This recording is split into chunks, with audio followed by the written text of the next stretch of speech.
Hello everyone, and welcome back to the Elder Wisdom Info channel. Have you ever considered that preventing falls might not just be about caution, it might be about learning how to walk differently? Many older adults carry a quiet but constant fear of falling. It lingers in the back of the mind, shaping not just how they walk, but also the routes they choose, the speed at which they move, and even whether they feel comfortable stepping outside their home. But what if I told you that most falls aren't simply bad luck or clumsiness? In truth, falls often happen due to specific, correctable walking habits. And the best part? You don't need expensive gear, hours of physical therapy, or high-impact exercises to make these changes. Today's video dives into 5 surprisingly powerful, yet often overlooked walking habits that can make a world of difference. These techniques aren't difficult, but they are deliberate, and once you adopt them, you may never look at walking the same way again. Number 1. Downward gaze scanning every few steps. One of the most effective ways to reduce your risk of falling isn't about walking slower, it's about walking smarter. Specifically, it's about training your eyes to become active scouts for your feet.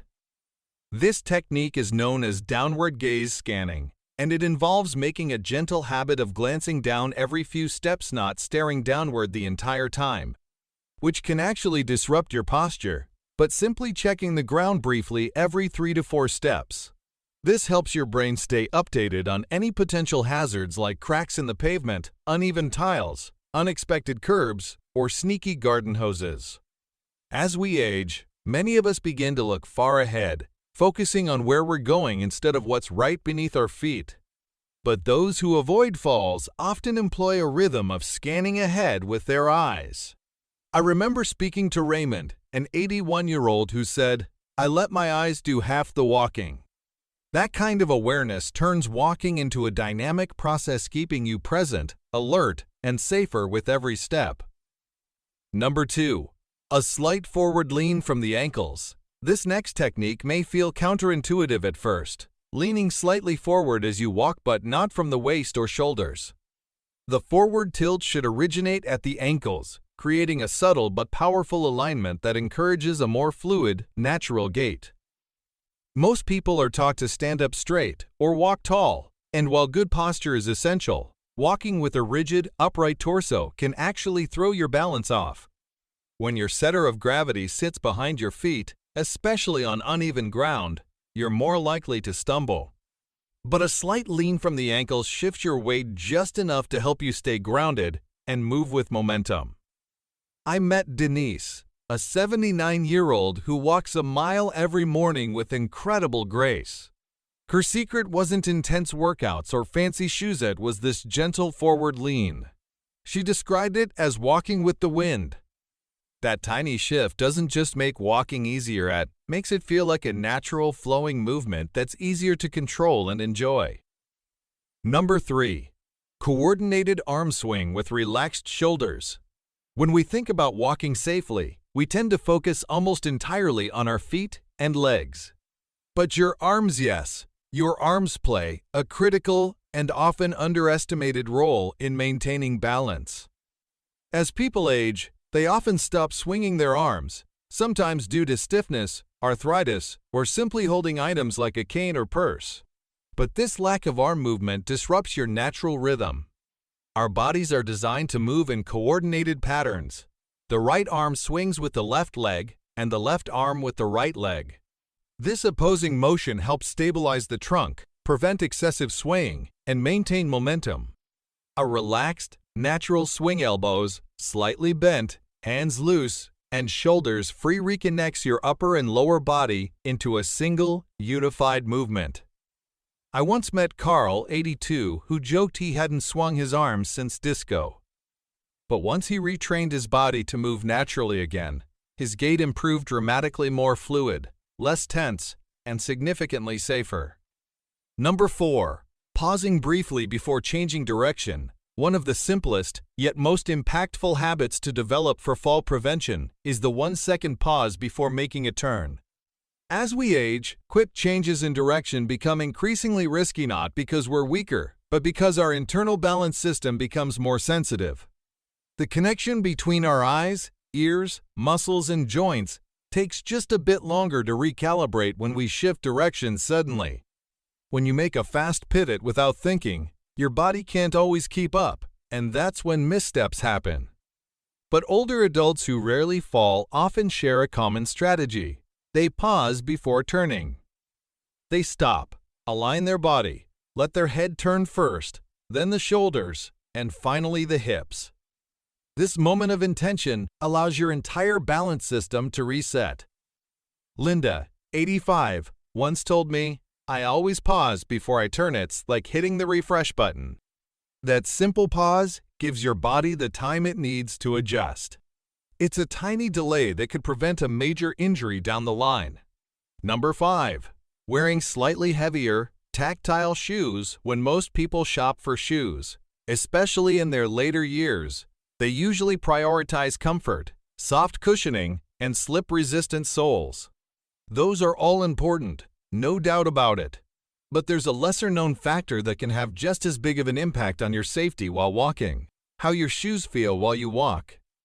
As we age, the nerve endings in our feet can become less sensitive, dulling the natural feedback loop that helps us navigate our surroundings. Shoes that are too lightweight or too soft may feel cozy, but they can reduce your brain's ability to register surface changes, slopes, or textures. That's why many experts recommend shoes that are slightly heavier and offer more tactile feedback enough to restore the sensory connection between your feet and your brain. You want to feel your heel striking the ground and your toes pushing off. Margaret, an 83-year-old walker, said her leather walking shoes gave her ground sense. Not clunky, not stiff, but just structured enough to keep her brain tuned in with each step. If you've noticed that your current shoes feel more like slippers, or if your walk feels floaty or uncertain, a firmer, slightly weightier shoe might be the upgrade your balance needs. Final thoughts. Now that we've covered all 5 walking techniques, take a moment to reflect on what you've just learned. None of these tips involve expensive equipment, gym memberships, or complicated physical routines. They are simple shifts in the way you carry yourself, and they tap into natural, intuitive movements that your body likely remembers from years ago, before the aches, before the stiffness, before the fear of falling crept in. Whether it's glancing down every few steps to scan the path, adding a subtle forward lean from the ankles, letting your arms swing naturally, pausing before you pivot, or choosing shoes that give you real-time ground feedback, each of these small changes has the power to dramatically lower your fall risk and boost your confidence. The truth is, falling isn't just something that happens at random. It's often a result of habits we've unconsciously developed. But the exciting part is this: with just a bit of awareness and intention, you can retrain your body to move with the rhythm and control that keeps you steady and safe. Your turn. Share your thoughts, so now we want to hear from you. Which of these 5 tips spoke to you the most? Was it the idea of training your eyes to scan the ground rhythmically, or perhaps the surprising benefits of a simple ankle lean? Maybe you've realized that you've stopped swinging your arms, and it's time to reintroduce that natural balance motion. Or maybe you're going to take a closer look at your footwear this week and experiment with a more grounded pair. Whatever stood out, we'd love to know. Your comment might be exactly what another viewer needs to feel inspired and take their first steps toward safer walking. Aging doesn't have to mean shrinking your world or living in fear of a fall. With a few mindful changes, you can move through life with more assurance, more fluidity, and more freedom. Share your insights, your stories, or even your questions. We're here to learn and grow together, step by step. A gentle reminder to support the channel: if this video helped you or someone you care about, we kindly ask you to like the video, subscribe to our channel, and share this content with others. Your support allows us to keep creating helpful, empowering content tailored specifically to older adults who want to live fully, confidently, and wisely. Every comment you leave, every thumbs up, and every new subscriber helps keep this community thriving. At the Elder Wisdom Info channel, we believe that aging doesn't have to mean decline, it can mean discovery. It can mean new rhythms, better habits, and a renewed connection to the body you live in. Thank you for joining us on this journey. Until next time, walk well, stay steady, and as always, keep moving forward with wisdom and grace.